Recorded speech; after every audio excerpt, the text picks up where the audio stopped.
And welcome to tonight's Post Coaches Show podcast here at Off the Wagon. I'm here with Coach John Peacock.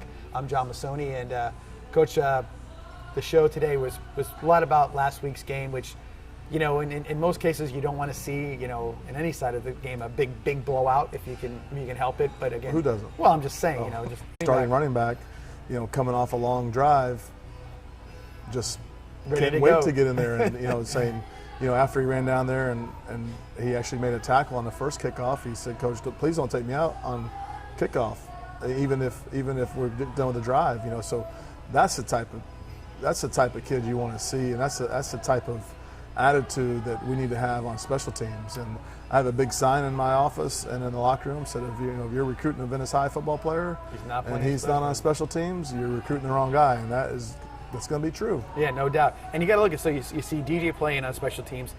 Chuck Brantley's a monster on special teams. I mean, he goes down there, he's like a wedge buster back in the old days. If he wasn't on the kickoff team the first 5 weeks, there might have been 6 kickoffs returned for touchdowns. Right.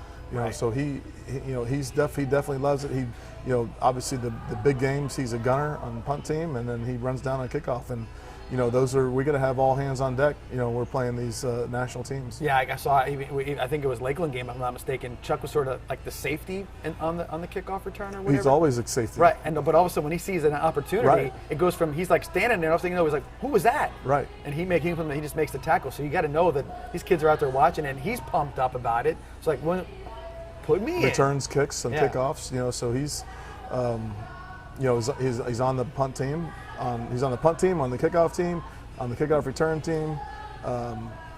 You know, I think he's on every special team there is. And ironically, you know, Chuck is a big threat returning the kickoffs, but Miles has got a kickoff return. Jason's got a punt return for a touchdown. So even though Chuck is the threat, the other guys are like, when I get the ball, I'm going. Keon had a big kickoff 50 return against right. Lakeland. So yeah, so that's good to see that the guys that are, you know, quote unquote your star players, if you want to say that, they're giving it the effort just as hard on the special team. It's got to permeate down to the other players. Well, you think, but you know. Well, one in particular you mentioned earlier, Michael Phillips. Stood out on special teams, and now all of a sudden he's playing. Now he's playing on defense, right? So, you know, it works both ways. If you show us that you don't really care about special teams and you don't want to give effort on special teams, well, maybe you really don't want to play football. Right. And if you are a guy that's given full effort on special teams, maybe we need to find you a spot, you know, on the defense. You know, because if you're giving it up on special teams, you're definitely going to give it up on defense. So those are the type of kids we see and cut players we want. Right. So they're not always the ideal height, weight, but you know that's no different from what we've always been at Venice. And we talked last week about the fact that no big plays, no long plays for Lakeland when we play them, and it's in any game. But in those games where they can put 2 5-stars back to return a kick, you get a 5-star DB and a 5-star wide receiver, and you know, who right. do you kick to, or somebody's going to get the ball. You got to be playing. I mean, that's like as crucial a play as any play in the game. That and punt. I mean, those are the, you know, actually punt is the biggest snap in football every single game. It's, you know, if you get down to it, it's the play that, you know, covers the most yards in a football game, and those are the most crucial snaps in a football game: kickoff and punt. I mean, they cover the most ground. And in high school, a lot different than you see in the pros now. A lot of times you're seeing guys, college and pro, with this the whole fair catch thing you can do now in a kickoff return. That they're trying to dance a tightrope to get that ball because they want to run with it. They know it's an opportunity. It could be they might run every 5th kickback. Right. These guys do. So they're trying any way we don't have possible that to get opportunity that. in high school. I mean, you can't do that kind in of Florida, stuff. if it goes in the end zone, it's a dead ball. Yeah, and like I said, that's why these kids are trying like anything to make sure that ball doesn't go in the end zone. Right. You know, now in college, it's almost like a percentage play. Hey, you know, we'll get up to 25 as opposed to maybe on the 15. Right. You're kind of assured that field position, which is not great, but it's not, you know, right. where it could be. 25 is a lot better than 15. Yeah, heck yeah, no doubt about that. So anyway, so this week we have American Heritage Plantation. We talked a little bit about that there's a pedigree about some of these. This is another one of those kind of private schools that's allowed to go out and sort of, hey, you want to come to our school? This is our opportunity. So you see a lot of big name players, ex-NFL players, kids playing on the teams. Patrick Surtain, ex-NFL All-Pro from the Miami Dolphins, who is their head coach. So you're seeing that South Florida talent pool being tapped into by these American Heritages, by the St. Thomas Aquinas, by the Miami, the Chaminade, Hollywood teams. They seem to kind of migrate to those schools quite a bit. Yeah, you got a couple schools that are basically all-star schools. Correct. So and American Heritage was one of them. Like we said, they have arguably the #1 free safety in the country, 6'5", 215 pounds, covers a lot of grounds, a very physical player. I'm not even sure of his name, but I'm just telling you, you'll notice him tonight. He's a big, tall free safety. Yeah, you'll know who he is. Yeah. They have Marvin Jones Jr., who is Marvin Jones, the ex-Florida State Seminole, number 55, and the ex-New York Jet. Mm-hmm. And his son's a 4-star and well-deserving of it. He's a very good football player. He's number 8.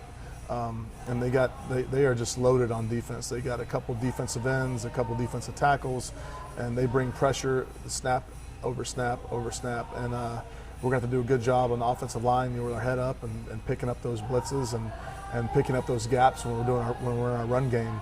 So it's going to be a battle for our offense. We're facing arguably the best defense we faced all year, and it's going to be a huge challenge for us. Just kind of thinking as we're talking here real quick, talking about these different schools in the state of Florida that can kind of do that little bit of recruiting, if you want to call it that, or getting kids. Well, that's illegal. You can't recruit. Right, but I'm just saying, you can't recruit. Okay, so I don't know how to. They just magically show up. Okay. We'll just say they just magically show up. Right there as it is. Right. But you look at it and you say, IMG being a little bit of a different animal altogether. Because they actually recruit. Right. Or they say they recruit. Right. So admit to recruiting. Yeah, because they have nothing. They Right. got no stake in it Right. at all. They admit to recruit. Right. So you have this team in Bradenton, Florida, but then you see throughout the state all these other schools that sort of tap into this unbelievable wealth of talent in the state Right. of Florida, and you can start sort of cobbling that together. I mean, you look at the Max Prep board and you see how many different schools, and just to be a public school like we are and Lakeland is, and Miami Central, I'll give them some credit. They're always in. It's amazing that that there's just that much talent in this state alone, and it's just unbelievable how much. Well, there's that much talent just down in South Florida. Correct. I mean, you got Central, you got Northwestern, the public schools. Right. Carroll City's always been a good one. There's a bunch. Well, they're kind of hot and cold. Mm-hmm. So it's right now it's Central and Northwestern, and then I want to say Miami Palmetto. Could be. Is a hot one right now. But there's a large population too down there. It's Sure. very dense. Sure. It's a dense population in that area, and then the private schools who don't recruit. Right. But every time someone graduates, another 5-star moves in. Yeah. But you never have a kid that goes from a freshman to a senior. Right. They always transfer in when they're a senior. Correct. It's you're playing against the all-star team. Bottom line, I mean, you're playing against the all-star team. They get those positions filled every year, and you got to line up against them. And we know that's the deal. And that's why we schedule the IMGs, and we try to make a tough schedule before we get to the playoffs, because we got one of those teams in our bracket. Right. And not to mention too, another hotbed in that same area, but maybe just a little bit east of that area, are the Belglade and Right. all those. I mean, those schools. There's like 4 or 5 of them down there that they produce NFL players like it's going out of style. And that's something that they do, and they do it legitimately. Correct. That's those people grow up there and are there at that school from a freshman or from when they're little kids to when they're They don't want high to. school. They like where they are. They don't Right. want to be going anywhere Right. else. So Yeah. that's not a recruiting situation there. Right. This is a situation where they're loaded with talent at that area, and they have a one school town that has abundance of talent. Yeah. You got Anquan Bolden and Oh gosh, I mean, I can so tons many and guys. tons, yeah. It's just and that's a small area. They did a thing at Sports Illustrated, and they've done other like sort of pieces on that, where these kids are like, they all know each other. They're all not very far from, and they play football in the mud. That's how they get to be. They call it everything the muck. It's amazing how they do that. So Yep. yeah, but I guess the point is we're playing a team that's going to be again have that kind of talent, and I think we talked about it. I think it does sort of sharpen our skills a little bit. This team's going to come out with a heavy blitz package as far as defense is concerned. So a lot of things that can really kind of help going down the road.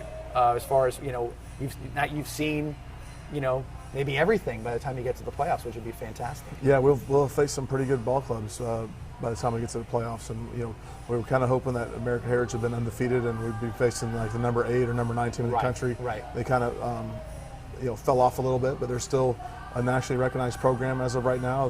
I think they're ranked ahead of us still in the max preps. So it's still going to be a good challenge for us. Oh no, and again, it's one of those games where again you look at it, put a circle on the map, and you say this is what kind of game is this? Again, could be the biggest game in the state coming out this week, and it's nice to say that you're in those games and you're taking on those challenges. Be part of it. Yeah, it's really interesting. It's times I think that sometimes people I don't think they take it for granted, but you don't realize sometimes like, oh, I didn't realize that this team is this good or this is what it is, because you just see a name on a schedule, you're like, well, that seems like an interesting school, and then you start digging into it, and you find out, well, wait a second, this is some stuff. It's the number 6 team in the state playing the number 7 team in the state. Right. So that's pretty cool. No doubt.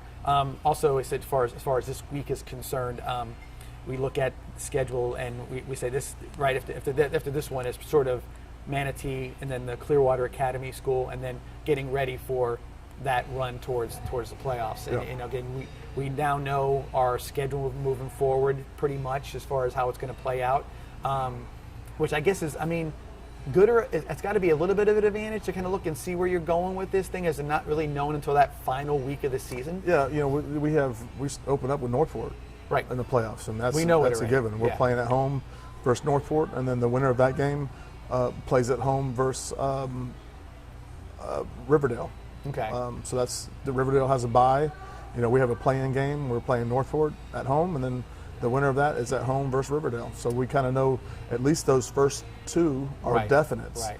And then the third one is basically whoever comes out on top between Gulf Coast, Homestead, or Doral Academy. So we kind of know that's going to be the way. Right, and so you kind of know your path, which again it's interesting. I mean, in a year where things have been sort of come at you hard and fast and quick, you don't know what's going to happen. Quick change, like you always talk about getting prepared for it. This is like the exact opposite of that. You're like, well, we know where we're headed. We know what's coming up. And this is a whole different. Normally, you never know what's going to happen, and you're sort of going in that into that unknown. Yeah, you already know home and away, and luckily, they screwed up our bracket because they had us traveling. If we made it to the state championship 6 weeks in a row or 5 weeks in a row, never being home, which makes zero sense to me. It was just a lack of foresight by the state of Florida and making those making the brackets. It'd been very easy to put verbiage in there. Hey, if you're traveling for 2 weeks and you're playing a team that's been home, you play at home. Well, it's funny you say that, because back in the day, that's what it used to be. You couldn't play so many. You can only play 3 games in a row. They used to say that in the bracket, but when they decided how they were going to do this, no one said, hey, this might happen. We might need to do this, and it's just like, and now it's like, oh, it might be too much work to redo that. Like, come on, like we're trying to make this fair. Like, we paying you to do this. Like, it's not that you work hard. for us. We're paying your salary. It's 8 brackets. Right. That's all it is. It's 8, yeah. 8, and or just 1A. say, hey, listen, we made a mistake. We're gonna put something in there that states this, and who's going to complain about that? Like, oh no, you picked it, and we're at home for 5 weeks. That's how we like it. Well, tough luck. Right. Not going to happen that way. Yeah, it's simple. Now that you got a computer program for everything, right? Plug it in and see what happens. And should check it out. It was all blind draw by a computer program, but what computer program? Yeah. What's the name of it? We don't know. Yeah, no doubt. All right, with that, we'll take our mid-podcast break. Get a chance for some folks to get a little recognition for what they do for us. And again, thank you to Francis and Josh from Vibrant Aspect Media for putting together all of our broadcasts, be it from live stream to podcast to pregame show to coach's show and all that good stuff. So we appreciate their good work. We'll take a quick break and be back here in about 60 seconds. SCF has campuses in Bradenton, Venice, Lakewood Ranch, and online. Students can obtain Associates in Arts degrees, Associates in Science degrees, Bachelor's degrees in workforce fields, or a certificate. Programs are offered in areas such as nursing, engineering, education, science, biotechnology, business, dental hygiene, and other trending professions. SCF offers an array of popular activities, sports, and clubs. SCF has it all. Indians fans, don't get sacked by high prices. Join the winning team at Jenkins Chevrolet of Venice. Score big savings on our all-star Chevy lineup. Plus, Venice Indians students and families take an extra $1,000 off. We're tackling high prices on the area's best selection of new Chevys and pre-owned vehicles. So join the winning team at Jenkins Chevrolet of Venice. Just like the Venice Indians, Jenkins is better, and we'll prove it. Roll Tribe. And we're back for the second half of our podcast tonight. And Coach, we were talking a little about the playoffs and different things, but you know, as far as kind of put a bow on that one, no matter what the situation, even if it was something you went on the road. Right. Now, last year we went on the road 3 times, right? You know what I mean? That was 4 times. Yeah, were forced upon us. That was our fault. Right. But I think that the way you set up the schedule and the way things are really. I think they're ready. I think our players are kind of ready for anything when it comes to that. Oh yeah, I'm not worried about us. So just the fact of it. Just I just think it's poor on the state's behalf on the way they handled it and the way they put this together. And if I wouldn't be a good representation of our school and our kids and our program if I didn't voice that. You know, I can sit back and like, oh, I'm gonna be a good little boy, but they did a poor job, very poor job. And it's, you know, something needs to be done, and something needs to be put in place to where they can't make poor decisions like that. It's just nonsense. Right, because it's really too simple, too easy not to do that. You know I mean, my 6th period PE class can put together a better bracket. Well, that's what I'm saying. If it's for as important as they make it out to be, they put that level of importance on it and then do it, and then exactly. Even if it's one person and said, this is your job for the next 30 days. But you do got one person. They pay a hefty salary too. Well, that's it. So that's all you got to do, and it should be. And if you don't know enough about football, then ask somebody. Right. You know, ask a coach. Yeah, ask them. Yeah. And I guarantee they all say the same thing. Or let's put our little idea and maybe hey, this is what we're doing. Maybe you get 17,000 different phone calls in the next 5 minutes saying you're not doing this quite right. It'd be quick, easy to do. You know, it's something that you could probably do, and I mean, it would be kind of simple to make it fair for everybody involved. Right. Yeah, no doubt. All right. Anyway, we're looking forward to that, but we got a few more weeks to go before that's concerned. You're at that point now where you've got a sort of a snapshot or look back at what you've done to this point, the progression of the team from game 1, obviously, where we were there, and to now. Colin wasn't your starter game 1. Now Colin is probably at some of the best passing numbers we've seen in that short window. How do you see the team, and are you where you want to be from where you were in game 1 to now? We've definitely made some huge improvements, and we even made, like we talked about, improvements last week. You know, so I think a sign of a good football team is, you're making improvements throughout the year, and each week when you turn the film on, you just say, hey, they're a little bit better than they were last week. You know, that's all comes from coaching, where you turn the film on, you say, you know what, we're not too good in this area, and then there's definitely some issues with this unit. There's definitely some issues here.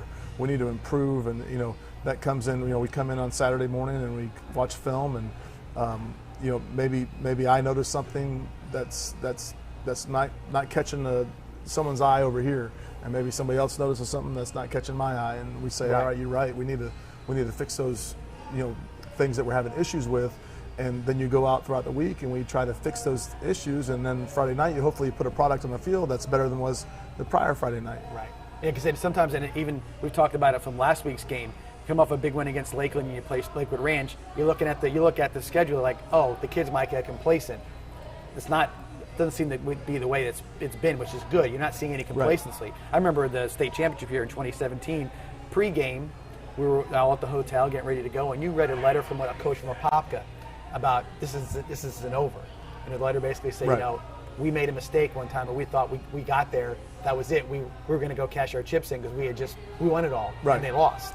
They played it. They beat a team that was supposedly going to be the state champion, and then they showed up for the state championship game, and he told me they woke up, their team woke up happy, and he just said, Coach, if you guys wake up happy tomorrow, it's no good. It's over.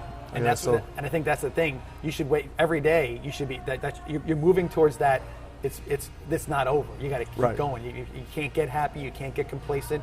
The kids got to stay competitive, whatever in practice. And it's one of the things you have to have that sort of mindset. And I think that's sort of for you guys as coaching staff, I'm not saying you didn't know that, but sometimes when you actually live it, Right. it kind of sets it in a little different, and I think the kids can feed off your energy when it comes to that as well. Yeah, and hopefully we can continue to do that week in and week out. And obviously, this will not be a week that we can be complacent. I don't think our team's going to come out and be complacent Friday night. But there was a big concern of last week doing that, and Sure. That's what I was so pleased with seeing. The stuff that we said, hey, we need to get better in this area, for them to come out and actually see that improvement on film on Friday. Yeah, no doubt. And everything you do, as far as everything seems to build up to as you move Right. forward, from the spring to the weight training to everything you gotta do is sort of that building process, trying to get yourself better and better all the time. Speaking of things that have gotten better and better over time, golf tournament. We got the Venice High School football golf Three tournament. spots left. Three If there's spots any golfers left. out there, 3 spots left. So we're definitely going to have full field is 206 golfers. It's biggest golf tournament in Southwest Florida. And so you got to get out there. Waterford is the place. 8 a.m. shotgun start, and we'll have the best weather we ever had because It won't be 130 degrees. nobody will be schwitzing, if you want to say, getting all nice, and it'll be a great day. Hopefully, I wouldn't mind a little breeze. That would be It's great. been very windy at practice this whole week. Yeah, so I think it's going to continue to be that way for the moving forward. But everybody involved, I think you've sort of like how it works.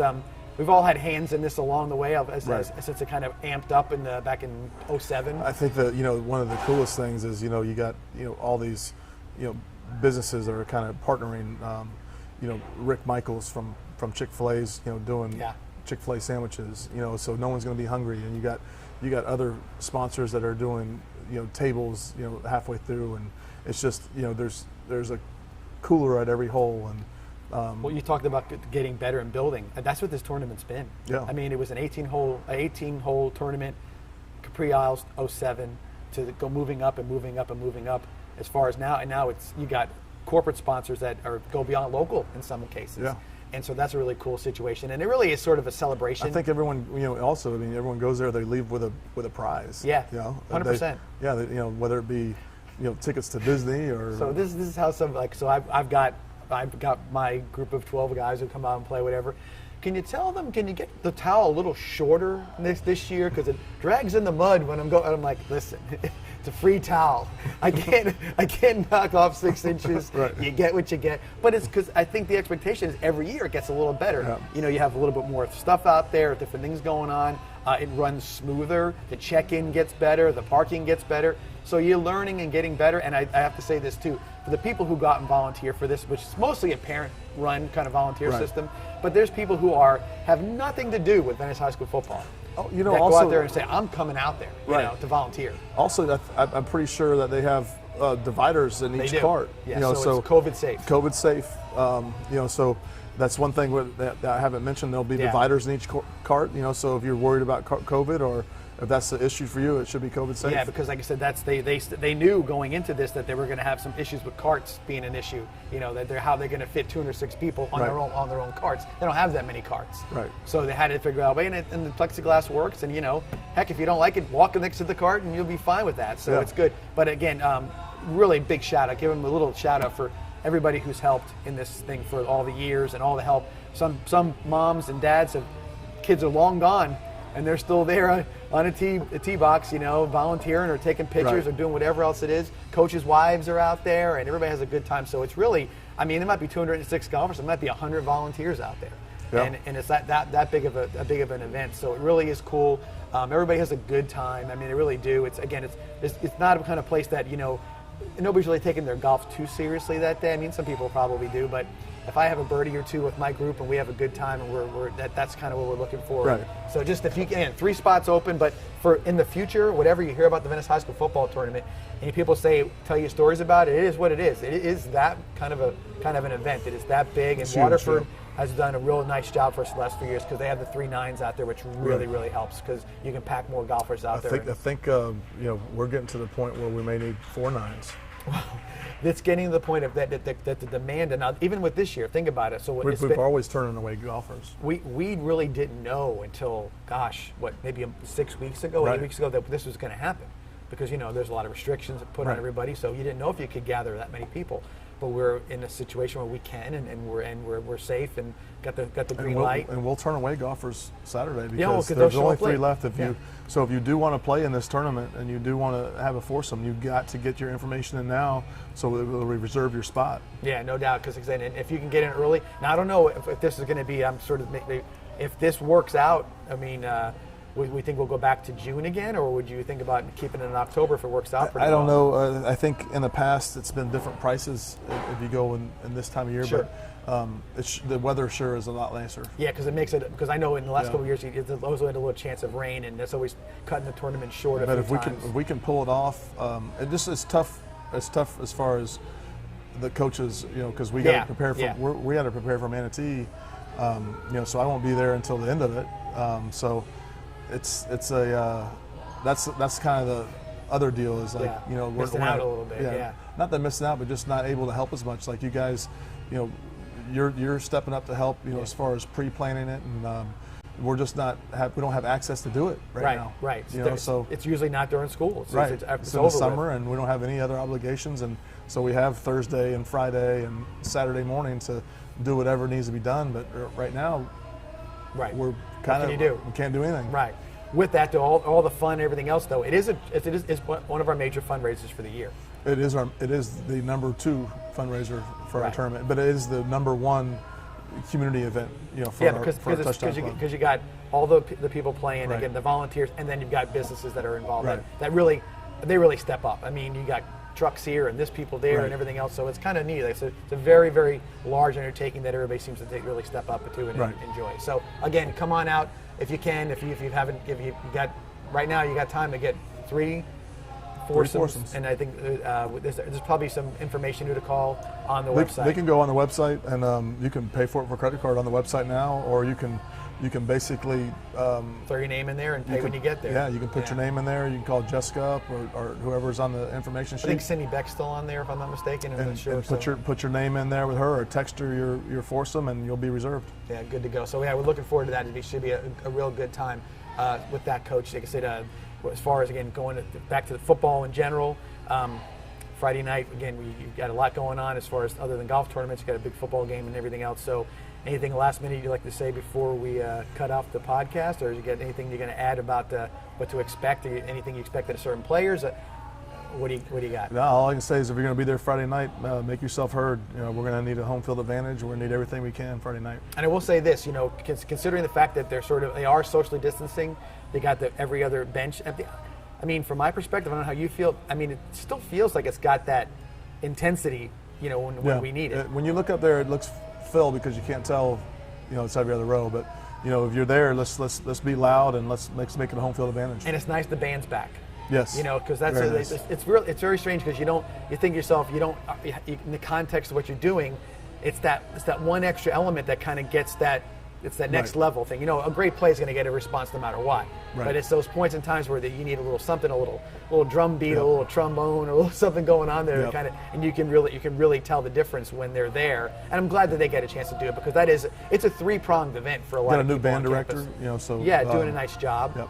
And but like I said, you have. It's the showcase for the marching band. It's a showcase for the cheerleaders in a lot of cases, and obviously the number 1 it's the football team as well. So that kind of puts it on. And by the way, it doesn't matter how many people show up. It's still up to Pete Dabrowski and everybody else to kind of put on that show. You know what I mean? It's a lot going on. You got to make sure all those moving pieces.